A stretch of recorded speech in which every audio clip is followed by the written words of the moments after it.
Some people just aren't meant for this industry, Drew announced, leaning back in his chair as the conference room fell quiet. I've given you chance after chance, Melanie, but your work consistently fails to meet standards. The formal warning goes in your file today. 30 colleagues avoided my eyes. My throat closed as if someone had wrapped their fingers around it. I'd been blindsided in the weekly department meeting, a public execution designed to humiliate me in front of everyone I'd worked with for 4 years. The document he pushed across to me stated I'd failed to meet basic performance requirements and demonstrated ongoing incompetence. But what it didn't say was the truth. I'd discovered his dangerous decision to skip critical safety protocols. Before we continue, I want to thank everyone listening. Drop a comment telling me where you're tuning in from.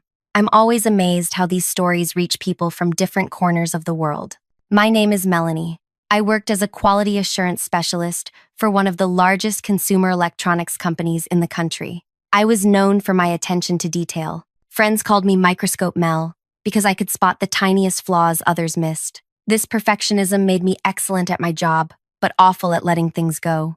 I grew up in a small town where my dad fixed farm equipment. He taught me that doing things right meant doing them safely. Shortcuts get people hurt, he'd say, while showing me how to properly check hydraulic lines or secure equipment. This wasn't just philosophy. His brother lost 3 fingers when someone rushed a repair job. When I started my career, I carried this value with me. I believed in the company's mission of creating safe, reliable products. For 4 years, I thrived. My performance reviews sparkled with praise like meticulous, thorough, and committed to excellence. 3 promotions later, I became the lead quality specialist for our newest product line. Everything changed when Drew Hudson transferred from the company's overseas division. He replaced my previous manager, Irene, who retired after 20 years. Where Irene valued thoroughness, Drew worshipped speed. We're not in the business of perfection, he announced during his first team meeting. We're in the business of delivery dates. In the beginning, I gave him the benefit of doubt. Maybe his aggressive timelines would push us to be more efficient without sacrificing quality. I volunteered for extra projects, stayed late, and learned to streamline my review processes. For 2 months, we maintained an uneasy balance. Then came the Horizon project.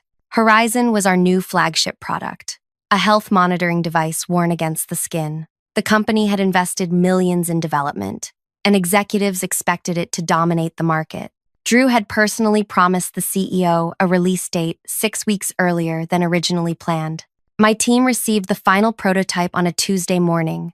We had 7 days for complete quality testing before manufacturing began, less than half our normal timeline. Don't overthink this, Drew told us. It's essentially the same technology as the previous model with minor upgrades. Standard testing protocol should suffice. But it wasn't the same technology. The new power system generated significantly more heat during extended use. By day 3 of testing, I noticed something concerning. Under certain conditions, the device housing could reach temperatures that might cause skin burns. I documented the issue and ran additional tests to confirm. The results were consistent. Under specific conditions, the device became dangerously hot. This required either a design modification or stronger warning labels at minimum. When I brought my findings to Drew, he glanced at my report for less than 30 seconds. This is within acceptable parameters, he said, sliding the tablet back to me. But the temperature exceeds our safety threshold by 4.8 degrees, I pointed out. That's enough to cause second-degree burns with prolonged contact. Drew's smile never reached his eyes. The test conditions you created are extreme. No real user would operate the device that way. The conditions replicate someone sleeping while wearing it, which our marketing specifically promotes. He leaned forward, then, lowering his voice. Melanie, do you understand what's at stake here? The CEO personally approved my timeline. A design change would delay production by months. But if someone gets hurt, I've made my decision. We're proceeding as scheduled. I left his office sick to my stomach. That night, I barely slept. I reviewed the company policy manual until 3 a.m. and found that safety concerns could be escalated directly to the compliance department if a manager's response was inadequate. The next morning, I submitted my findings to compliance with copies of all test results. The email went to Compliance Director Pamela Ortiz and included Drew as required by protocol. 20 minutes later, Drew appeared at my desk. His usual corporate pleasantness had vanished. My office. Now, I followed him down the hallway, heart pounding. He closed the door behind us. You went over my head. His voice was eerily calm. I followed safety escalation procedures, I replied, trying to sound confident. Our policy requires. I know the policy. I also know when someone's trying to undermine me. He stared at me like I was something stuck to his shoe. You had concerns. I addressed them. That should have been the end of it. The data shows a genuine safety risk. It's my responsibility to... Your responsibility is to your team, to this company, to me. He pointed at his chest. And now you've created a paper trail that suggests I ignored safety concerns. Do you have any idea what that does to my standing with leadership? That wasn't my intention. Intentions don't matter in business, Melanie. Results do. And the result of your actions is a compliance investigation that will delay production and cost us millions. He was right about one thing. Compliance suspended the Horizon launch pending review. Engineers confirmed my findings and recommended design modifications to the cooling system. The timeline Drew promised the executives became impossible, and he made sure I paid for it. The retaliation started subtly. My name disappeared from meeting invites. When I asked why, Drew said they were strategy sessions that didn't require quality input. Team members stopped including me in lunch plans. Project updates came to me late, leaving me scrambling to complete reviews on impossible deadlines. Then came the criticism. Every report I submitted returned with demands for revisions. Documentation that had previously been praised as thorough was now unnecessarily detailed and inefficient. During team meetings, Drew questioned my methods in front of colleagues. Melanie, these testing parameters seem excessive. Can you explain why you're wasting resources on this? Before I could answer thoroughly, he'd move on, leaving the impression of incompetence hanging over me. Other team members watched this pattern and started distancing themselves. Nobody wanted to be associated with the person in the manager's crosshairs. The isolation grew worse each week. Conversations stopped when I approached. Coworkers who previously sought my advice now avoided eye contact in the hallways. 3 months after the Horizon incident, Drew scheduled my performance review. Unlike previous years when my manager and I discussed goals and achievements together, Drew had already completed the evaluation before I entered the room. Below expectations in all categories, he announced, sliding the document toward me. Your performance has declined dramatically this quarter. I stared at the page in disbelief. Even in areas where I had measurable success, he'd marked me as failing. This doesn't reflect my actual work, I said. The Phoenix component tests were completed 2 days early with 0 defects identified. The testing methodology was flawed, he replied without looking up. The results can't be trusted. The methodology was identical to what we've used for 3 years. He sighed as if explaining something to a child. This attitude is exactly the problem, Melanie. You're resistant to feedback and difficult to work with. Everyone's saying it. Who is everyone? I've never received complaints about being difficult before. That's not something I'm at liberty to discuss. Sign the review, please. I didn't sign. Instead, I wrote a detailed rebuttal, citing specific projects, metrics, and outcomes that contradicted his assessment. The next day, he reassigned half my projects to other team members, saying my workload needed adjustment to match my capabilities. The message was clear: oppose him, and he'd dismantle my career piece by piece. As weeks passed, the pressure intensified. Deadlines for my remaining projects suddenly changed overnight, making my work appear late. Documents I needed mysteriously became unavailable until hours before deliverables were due. When I delivered work under these impossible conditions, Drew would find fault regardless of quality. This analysis lacks depth, he announced when I provided the testing summary for our newest component. I had less than 4 hours with the specs, I reminded him. You moved the deadline up yesterday. Planning your time efficiently is part of the job, he replied. Sounds like you're making excuses again. The stress began taking a physical toll. I developed insomnia, waking at 3 a.m. with my heart racing, mentally rehearsing the day ahead. I lost weight. Friends asked if I was sick. In a way, I was sick with anxiety, sick with dread, sick with the constant feeling of walking on eggshells. One Tuesday morning, I found an unsigned note on my keyboard. Nobody wants to work with you anymore. Why don't you just quit? I looked around the office, searching faces for the author, but everyone was focused on their screens. The isolation had become a physical presence that followed me through the building. That evening, I called my oldest friend, Vanessa, in tears. "I don't understand what's happening," I sobbed. "One minute, I'm a valued team member. The next, I'm treated like I'm radioactive. Have you talked to HR?" she asked. I had, twice. The first time, the representative listened sympathetically, but suggested it might be a communication style mismatch between Drew and me. The second time, I was told they'd look into it, but nothing changed. Now, I suspected Drew had allies there too. "What about finding another job?" Vanessa suggested. "I've started applying, but Drew's making it impossible. Last week, a recruiter told me they'd called for a reference, and Drew told them I was technically incompetent and unreliable. He's poisoning my reputation throughout the industry." Vanessa was quiet for a moment. "You need to protect yourself, Mel. Start documenting everything." That night, I created a detailed log of every incident since the Horizon report. Dates, times, witnesses, exact quotes. I searched my email archives for evidence of timeline changes and contradictory instructions.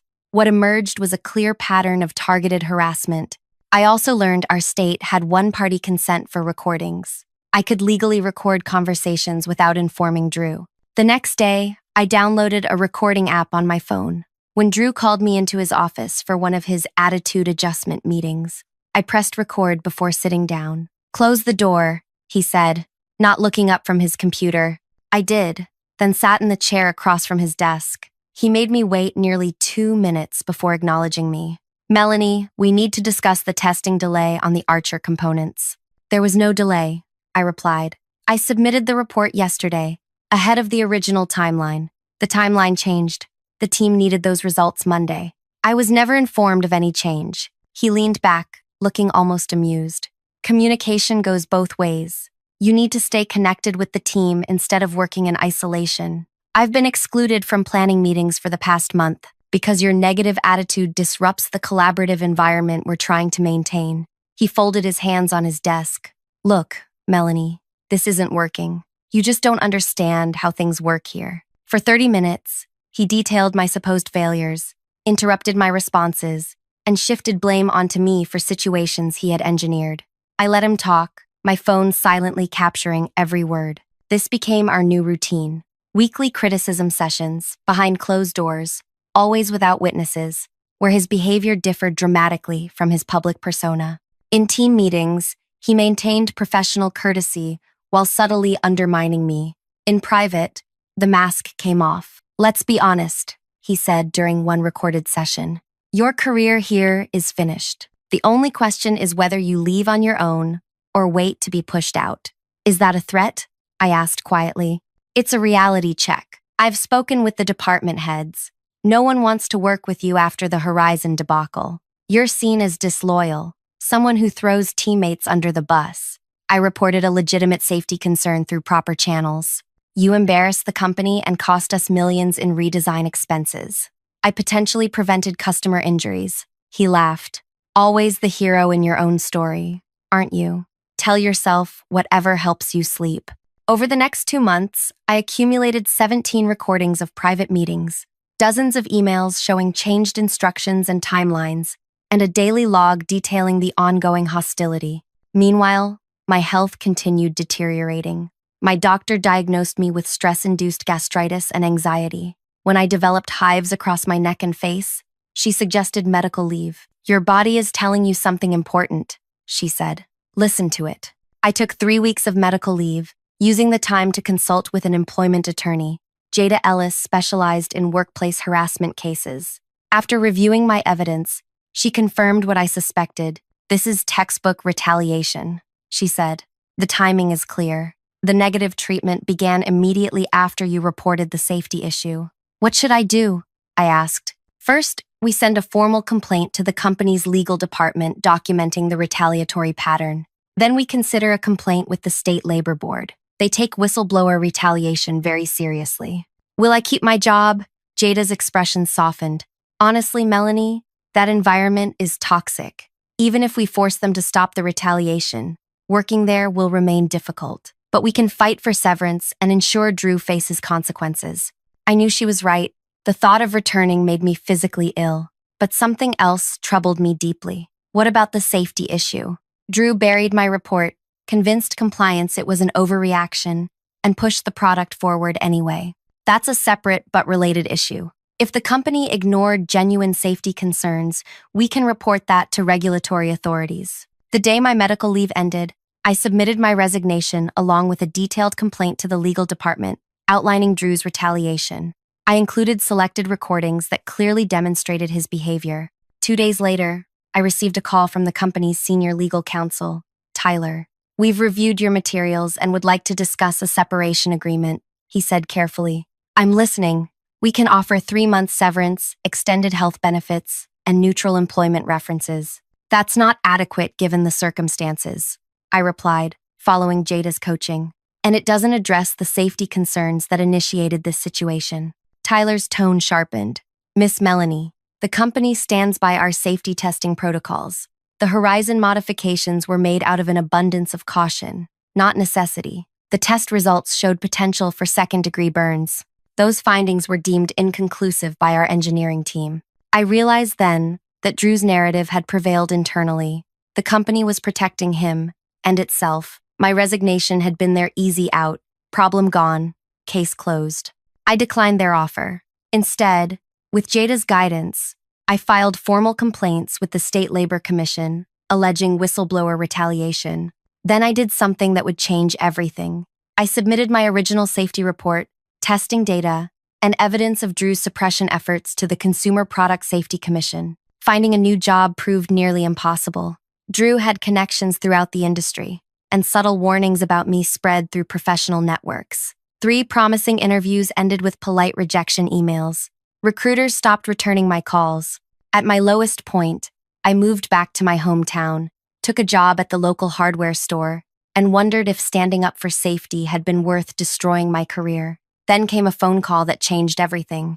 "Is this Melanie?" The woman's voice was brisk, professional. "Yes, who's calling?" "My name is Diane Lopez. I'm an investigator with the State Labor Commission. We've reviewed your retaliation complaint and would like to interview you next week." That single call renewed my hope. Someone was taking my claims seriously. During our meeting, I provided Diane with all my evidence: the recordings, emails, timeline of events, and medical records showing the physical impact of the harassment. "This is unusually well documented," she noted, reviewing my materials. "Most cases come down to he said, she said, but you've provided clear evidence." "I had to protect myself," I explained. "No one else would." "The consumer safety report you filed, has there been any action on that?"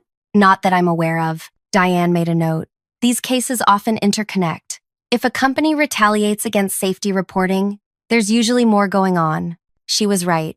3 weeks later, I received another call, this time from the Consumer Product Safety Commission.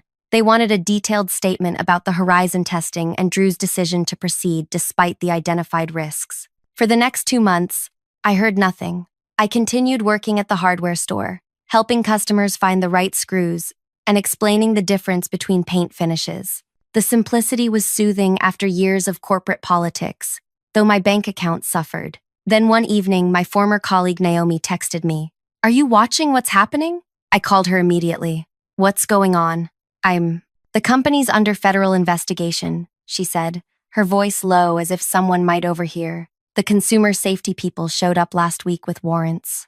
They're reviewing every product that went through certification in the past 2 years." My heart pounded. And Drew? That's the best part. They scheduled his director promotion interview for today. He's been bragging for weeks about finally moving up. And he walked into the conference room expecting the executive team and found 2 government attorneys and an investigator instead. They had copies of your safety reports, his emails dismissing them, and recordings of him admitting he pushed products through despite concerns. I sank onto my couch, speechless. "Melanie, are you there?" "I'm here. What happened next?" "He was escorted out. Human Resources sent an email saying he's on administrative leave pending an investigation. But everyone knows he's finished." After we hung up, I sat in the dark, emotions swirling. This wasn't jubilation or triumph. It was quieter, more complex. A sense that truth however delayed, had finally emerged. The next morning, my phone rang with an unfamiliar number. Is this Melanie? A man's voice, formal but kind. Yes, it is. My name is Rajiv Mehta. I'm the new safety compliance director at your former company. I was hoping we could talk. I've been reviewing the case files, Rajiv continued. Your safety report was absolutely correct. The thermal issue you identified could have caused serious injuries. Had the product launched as planned, we estimate hundreds of customers might have been harmed. I gripped the phone tighter. So the company finally believes me? More than that, the board has ordered a complete overhaul of our safety protocols. I was brought in specifically to implement new procedures that would prevent another situation like this. Your documentation is being used as a case study. The validation felt surreal after months of being treated like I was incompetent or paranoid. There's another reason for my call, Rajiv said. We'd like to offer you a position on the new compliance team. The role would report directly to me, with no connection to your former department. The offer stunned me. I'm not sure what to say. Take some time to consider it.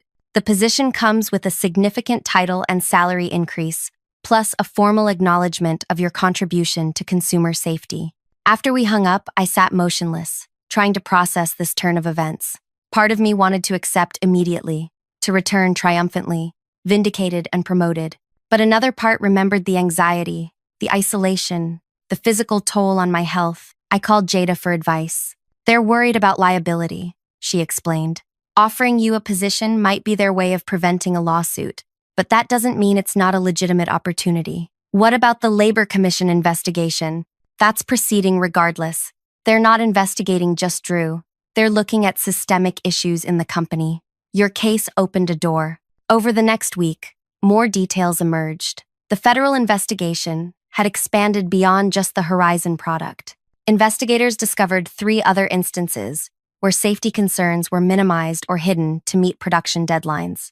The company's stock dropped 15% in 2 days as news of the probe became public. I arranged to meet Rajiv in person before making any decision about the job offer. We sat at a small cafe away from the company campus. I appreciate the offer, I began, but I need to understand what really happened with Drew. Why was he protected for so long? Rajiv stirred his coffee thoughtfully. The culture rewarded delivery above all else. Drew produced results, or appeared to. His department consistently hit deadlines when others didn't. Executives noticed that, not the corners he was cutting, and no one questioned his methods. People who raised concerns tended to disappear from the organization. He created a fear-based environment where speaking up meant career suicide. Sound familiar? I nodded. What happens to him now? He's been terminated. The board reviewed your recordings and other evidence. The legal team believes he may face personal liability for deliberately suppressing safety information. 2 days later, I received a call from Diane at the Labor Commission. I wanted you to hear this directly from me, she said. We've completed our investigation and found clear evidence of whistleblower retaliation. The company has agreed to a settlement rather than face public hearings. What kind of settlement? A significant financial penalty, mandatory compliance training for all managers, and regular audits of their whistleblower protection practices for the next 5 years. I took a deep breath. And Drew? We've referred his case to the district attorney's office for potential criminal negligence charges. Deliberately concealing product safety risks falls under criminal statutes in this state. The reality of what was happening hit me fully then. Drew wasn't just losing his job, he might be facing criminal prosecution. The system designed to protect consumers and employees was actually working. Later that day, I received an email from Pamela Ortiz, the original compliance director who had received my safety report months earlier. Her message was brief but direct. I owe you an apology. I should have defended your findings more vigorously. I let myself be persuaded that your concerns were excessive. That was a failure on my part. Amidst these developments, I still hadn't decided about Rajiv's job offer. I scheduled a meeting with him to discuss the compliance team's new structure and authority. The team now has direct reporting lines to the board, he explained. No department manager can override safety findings or push a product forward without addressing identified concerns. That sounds promising, I acknowledged. But organizational charts change all the time. What happens when quarterly targets are missed and executives start looking for ways to speed things up? That's exactly why we need people like you. Rajiv leaned forward. People who've seen the consequences of cutting corners and won't back down when pressured. His sincerity was convincing, but I still hesitated. I need more time. Of course, the position remains open. 2 weeks later, I received an unexpected visitor at the hardware store. A woman in her early 60s approached the counter where I was organizing inventory. "Are you Melanie?" she asked. "Yes. Can I help you find something?" She extended her hand. "I'm Gloria Jenkins. I'm on the board of directors at your former company." My surprise must have shown on my face. "I hope you don't mind my tracking you down," she continued. "I've been reviewing the safety investigation findings. Your report saved our company from a potential disaster." "I was just doing my job," I replied. "Which is exactly why I'm here. The board is implementing comprehensive changes to our safety culture.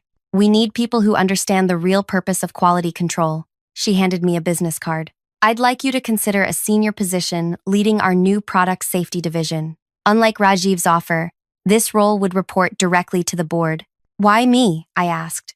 "There must be dozens of qualified people without my complicated history with the company." Gloria smiled slightly. "We don't want someone who fits in comfortably. We want someone who's proven they'll stand up for what's right, regardless of personal cost." She looked around the hardware store. "You had a promising career that was derailed because you refused to compromise on safety. That's exactly the integrity we need."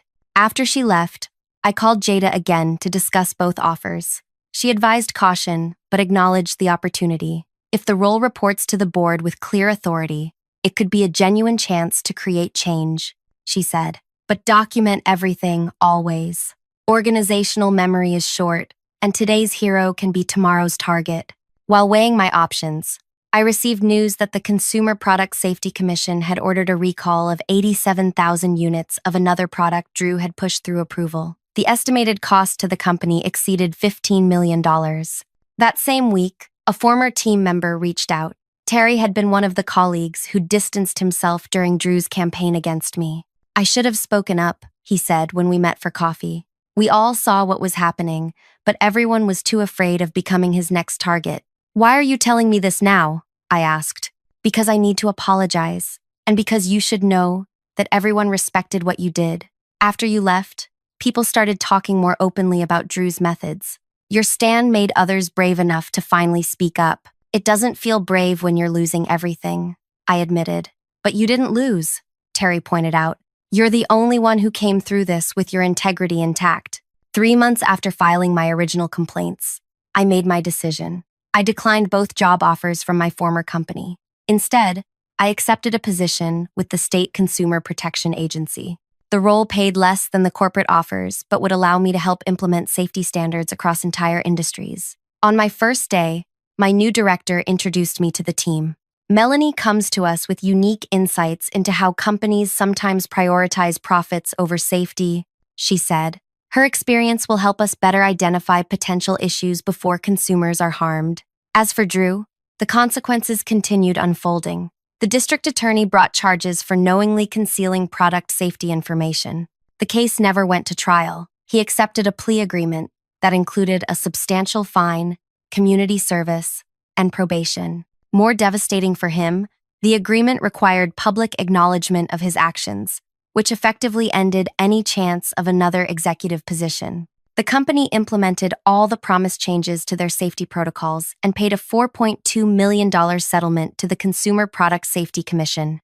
Their new advertising heavily emphasized their commitment to product safety, a direct response to the public relations damage from the investigation. 6 months into my new role, I received an email from Naomi with an article link. The headline read, "Former Executive Barred from Industry After Safety Scandal." Drew had been sanctioned by the Industry Certification Board, preventing him from holding any position with safety oversight for 5 years.